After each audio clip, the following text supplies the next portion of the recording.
amis, chers confrères, bonjour à l'AMCAR et au bureau organisateur. Je vous félicite déjà pour cette organisation parfaite, que ce soit sur le plan distanciel ou présentiel. Je vous remercie de votre invitation et en l'occurrence le professeur Saïd Chaibi, qui est mon collègue et ami, qui donc m'a permis de participer avec vous sur ce sujet tant important qui est celui de l'hypertension artérielle pulmonaire associée aux maladies systémiques et aux connectivites qu'on voit nous en tant qu'internistes. Voilà, donc nous avons d'étroites collaborations avec le service de cardiologie du CHU Ibn Rushd et on collabore aussi bien sur les indications du cathétérisme droit que sur d'autres études en commun entre atteinte cardiaque et maladies systémiques.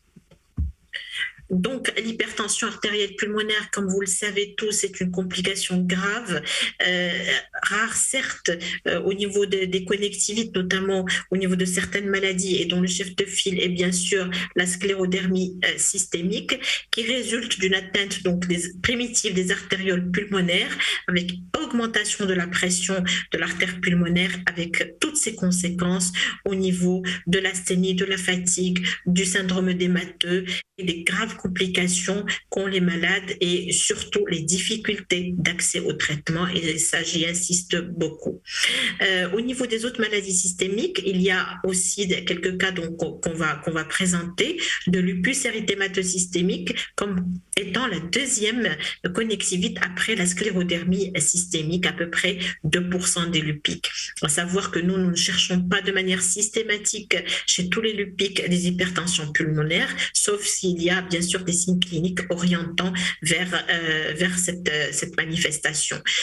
Pourquoi j'ai choisi aussi le lupus? Parce qu'il y a certaines indications de traitement immunosuppresseur qui marchent bien et on a vu dans la vraie vie, c'est pas vraiment disons des cas qui sont documentés avec une evidence-based médecine parce qu'il y a pas trop de cas, mais avec les cas qu'on a vu, on a vu des améliorations sous traitement immunosuppresseur tôt, prescrit tôt, et donc dans les hypertensions pulmonaires du lupus. Donc voilà, c'est un ensemble de maladies qui affectent tous les petits vaisseaux de la circulation pulmonaire. Ce sont des symptômes qui sont en général, comme vous le savez, qui ne sont pas spécifiques. Donc un malade sclérodermique, il peut avoir une toux secondaire à une pneumopathie interstitielle diffuse entrant dans le cadre de sa maladie, une fatigue et de douleurs thoraciques. On peut avoir dans le cadre de lupus des manifestations cardiaques, des insuffisances cardiaques dues à des valvulopathies en rapport avec la maladie lupique. Donc ce n'est pas spécifique à l'hypertension pulmonaire qui malheureusement a un pronostic redoutable suite à une insuffisance ventriculaire droite puis une insuffisance cardiaque globale et entraînant très souvent le décès même dans les grands centres. Donc la confirmation, bien sûr, se fait par cathétérisme droit avec une pression artérielle pulmonaire moyenne supérieure ou égale à 25 mm de mercure.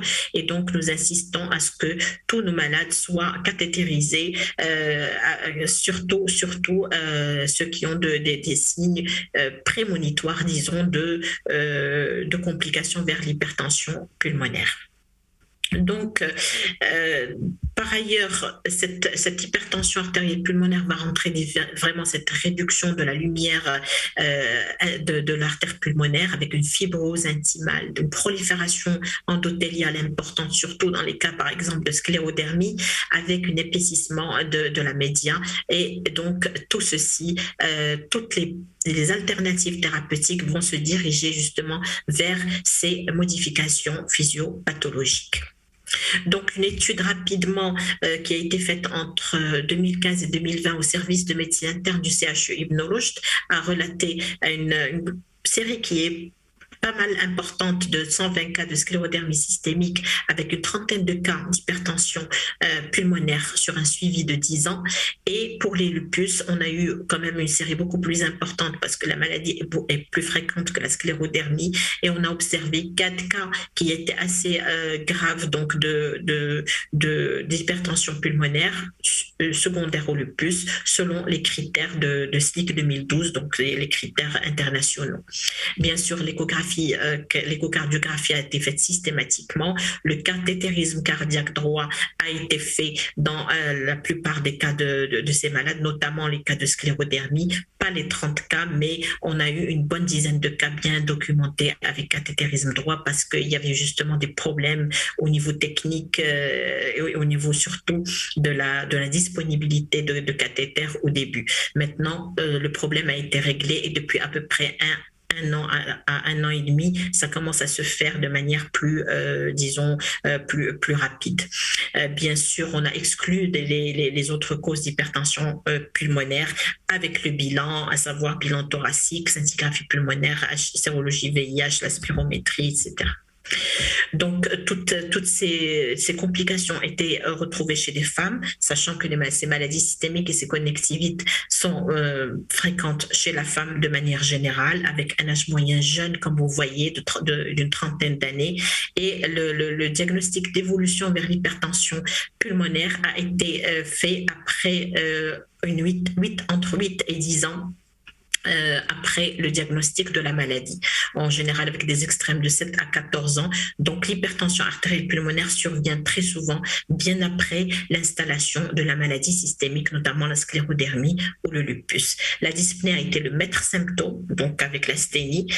Cette dyspnée doit nous faire à chaque fois évoquer ce diagnostic-là de complications parce que des fois on va vers l'embolie pulmonaire dans le cadre du lupus ou bien dans le cas de fibrose interstitielle pulmonaire dans le cadre de sclérodermie et il ne faut pas oublier cette complication grave qu'est l'hypertension artérielle pulmonaire. Donc juste comme exemple pour illustrer un petit peu ce qu'on dit, ces observations concernent des femmes, donc la première étant un lupus par exemple avec une atteinte systémique qui était assez importante, une vascularité cutanée et elle était jeune de 30 ans avec un bilan immunologique qui était par ailleurs négatif puisque tout le bilan anti-corps, antinucléaire, anti-DNA était négatif, mais les critères, elle les remplissait. Il y avait une atteinte assez sévère et un phénomène de Raynaud, ça c'est très important à retenir parce que dans le lupus, le phénomène de Raynaud n'est pas très fréquent. Et donc, s'il y a un Raynaud, ça veut dire qu'il faut chercher une hypertension pulmonaire. Les autres cas, ce sont des cas de sclérodermie, le deuxième, le troisième cas, avec une hypertension artérielle pulmonaire authentifiée et un bilan immunologique qui était positif, avec des anti-scléroderme 70 positifs et des anti-RNP et des anti-SSA positifs.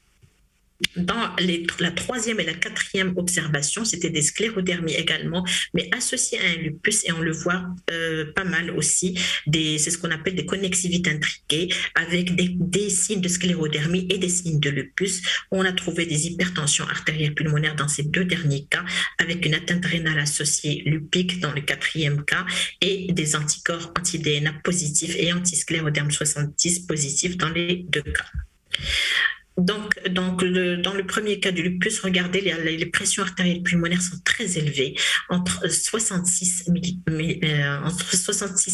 de mercure, avec une dyspnée stade 3 et parfois même 4 de la NIH, avec des pressions qui sont très très importantes dans les 4 cas, variant entre 50 et 88 mm. Donc vous voyez bien un petit peu l'impact sur le plan clinique et qu'est-ce que ça va être. Sur le plan thérapeutique, pour vous dire un petit peu, le cas où il y avait la maladie lupique seule, donc le lupus seul, la malade a été traitée par une corticothérapie déjà à 1 mg kg parce qu'il y avait des signes, notamment la vascularité cutanée qui indiquait cette corticothérapie, mais cette patiente aussi a été mise sous cyclophosphamide en bolus, et puis nous avons au bout du 4e bolus, on a fait quand même une évaluation à mi-chemin. Et on a retrouvé quand même que cette pression, avec du sildenafil bien sûr, on a trouvé quand même qu'au niveau du contrôle échocardiographique, une diminution de la pression artérielle pulmonaire à 50 alors qu'elle était très élevée au départ. Donc ce qui ressort de tout cela, c'est qu'on peut avoir une bonne évolution sous traitement immunosuppresseur des hypertensions pulmonaires secondaires au lupus, mais ce n'est pas suffisant. et l'évolution est bonne, mais elle n'est pas complètement optimale. Et c'est pour cela qu'il faut penser à ajouter donc les autres thérapeutiques. Pour ce qui est des sclérodermies, nous avons essayé dans les trois autres observations, bien sûr, le bosantan, puisqu'il y avait dans le deuxième cas des ulcères digitaux très très importants, avec des nécroses et des pertes même de doigts chez ces patientes-là, et chez cette patiente plus particulièrement. Donc, elle a très bien évolué sous bosantan pour ses ulcères digitaux. Pour l'hypertension artérielle pulmonaire, et par manque justement de moyens, on n'a pas pu ajouter l'Opsumit, et cette pression était relativement diminuée de 88 à 60, mais ça ne nous a pas, disons, complètement suffi, et nous pensons qu'il faut mettre à disposition les autres thérapeutiques. Donc le bosantan a beaucoup amélioré sur le plan ulcères digitaux, sur le plan hypertension pulmonaire, ce n'était pas suffisant. Pour le troisième cas de sclérodermie, on avait ajouté du mycophénolate mofétyle, qui est donc un mini-immunosuppresseur qu'on utilise aussi dans l'atteinte rénale des lupus et qui semble avoir une action sur l'atteinte pulmonaire de la sclérodermie et sur la tête cutanée. Donc, sur le plan de son hypertension pulmonaire, elle a été mise depuis, avec un recul de 6 ans, sous sildenafil bien sûr, Opsumit depuis 3 ou 4 ans, et l'Uptravi est en cours parce que c'est une malade qui était pratiquement au stade d'un pronostic très très très sévère. C'est une malade que je suis personnellement depuis au moins 6 ou 7 ans, et actuellement il y a eu quand même une stabilisation de la maladie, je dirais, avec une pression artérielle pulmonaire qui évolue aux alentours de 50, mais nous espérons avoir l'Uptravi pour elle parce que ça serait pour elle une très bonne alternative avec une supplémentation thérapeutique sur les 3 voies, et ça pourrait l'améliorer nettement. Mais déjà, c'était une malade qui était pratiquement au stade de décès. Pratiquement, on voyait qu'elle allait décéder, et elle s'est améliorée entre-temps avec le sildenafil. L'Opsumit, ça a donné de très bons résultats, notamment sur la qualité de vie, non pas sur la pression artérielle pulmonaire, puisqu'elle avait une diminution qui est pas mal, mais pas très importante, mais sur la qualité de vie, elle était moins dyspnéique, et quand même, elle avait aussi une ascite, cette malade, et quand même, elle s'est améliorée sur le plan syndrome d'émateux également. Pour les connectivités intriquées, pour la 4e observation, aussi disparition de la dyspnée sous Opsumit avec une diminution nette de la pression artérielle pulmonaire qui est passée de 50 à 30 mm de mercure. Voilà donc pour ces quelques cas qui illustrent un petit peu la sévérité de cette complication. Bien sûr, nous retrouvons en tant que connectivite à peu près 15% des hypertensions artérielles pulmonaires dues aux maladies systémiques et aux connectivites. Bien sûr, toujours le chef de file, la sclérodermie systémique, avec une prévalence donc d'entre 0,5 et 17%, qui survient, comme on a vu dans la vraie vie, une évolution après une complication qui vient après plusieurs années d'évolution de la maladie. Donc nous avons l'obligation de la guetter et donc de voir un petit peu qu'est-ce qu'on peut faire pour ces malades pour un petit peu avoir un diagnostic beaucoup plus précoce. Ce sont des femmes jeunes, et bien sûr les signes sont très peu spécifiques, et avec ces maladies qui sont des maladies systémiques qui touchent un petit peu tous les organes, on est un peu perdu, et on ne sait pas, la dyspnée peut être secondaire à plusieurs autres manifestations cliniques de la maladie, et bien sûr le pronostic, comme on l'a dit, est vraiment défavorable chez ces malades. Quelques malades ont été tirés, disons, de loin, mais on veut quand même augmenter les chances de survie chez ces patientes. Il y a des facteurs prédictifs, notamment dans le lupus, qui ont été étudiés. Par exemple, la présence d'un phénomène de Raynaud, comme je vous en ai parlé, de pleurésie, de péricardite, l'existence aussi d'une fibrose pulmonaire peut nous faire penser au fait qu'il peut y avoir une aggravation vers une hypertension pulmonaire chez ces malades. D'autres paramètres ont été aussi étudiés, notamment la présence d'anticorps antiphospholipides serait une prédictive pour une atteinte à type d'hypertension artérielle pulmonaire chez les lupiques, les présences de vascularite distale et de phénomènes de Raynaud également. Sur le plan thérapeutique, on traite pratiquement de la même manière, sauf que les immunosuppresseurs introduits tôt permettent aussi la diminution de la pression artérielle pulmonaire chez ces malades-là et une amélioration de leur qualité de vie.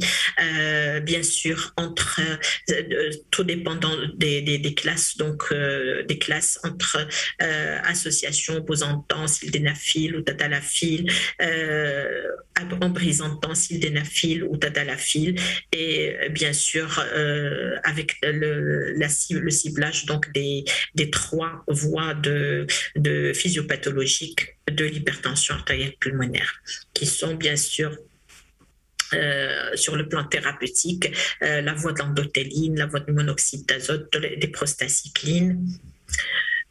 L'opsumite a été reconnu comme étant un double antagoniste des récepteurs au niveau d'administration des endothélines A et B. Et donc, sur la vraie vie, avec les patients, nous avons remarqué que c'est un produit qui peut réduire la mortalité et qui peut améliorer les patients, améliorer leur qualité de vie et diminuer la pression artérielle pulmonaire. Donc, la voie d'endothéline est actuellement bien codifiée et nous avons le traitement à disposition. Bien sûr, nous recommandons que nos malades soient prochainement, il y aura donc la couverture sociale et nous pensons que ces malades auront droit, tous les malades qui en ont besoin auront droit à ce type de thérapeutique. L'Uptravi, donc nous n'avons pas encore eu l'occasion de l'utiliser, mais nous savons qu'il est très intéressant comme dans la trithérapie, comme agoniste sélectif de la prostacycline, et donc sa sélectivité est très élevée. Et ça serait le seul agoniste oral des récepteurs IP non prostanoïdes qui améliorerait les résultats à long terme chez les patients. Et donc, nous l'attendons avec beaucoup de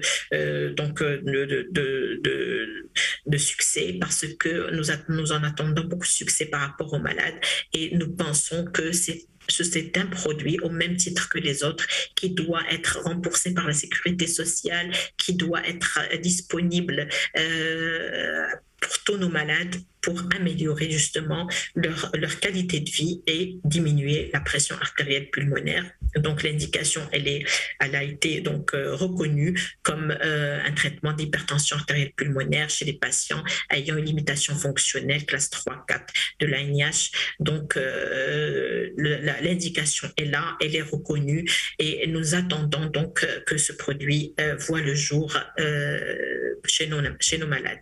Donc en conclusion, l'hypertension artérielle pulmonaire dans les maladies systémiques, notamment la sclérodermie systémique et le lupus érythémateux systémique, est une complication rare, bien sûr fatale en l'absence de traitement. Il ne faut pas oublier l'utilité des immunosuppresseurs, notamment le cyclophosphamide utilisé précocement. C'est une cause de mortalité. Bien sûr, la pathogénie est multifactorielle et donc les réponses thérapeutiques sont variables. Le pronostic peut être amélioré par la trithérapie, par la mise en place donc d'une sécurité sociale qui permettrait à nos patients d'avoir accès à ce type de médicaments qui sont onéreux, qui ne sont pas à la portée de tout le monde. Et donc, il ne faut pas hésiter, bien sûr, à guetter les premiers signes et les avant-signes de l'hypertension artérielle pulmonaire pour faire déjà un diagnostic précoce et commencer à traiter, notamment chez les patientes qui présentent des facteurs prédictifs de l'installation d'une hypertension artérielle pulmonaire. Et donc, je vous remercie.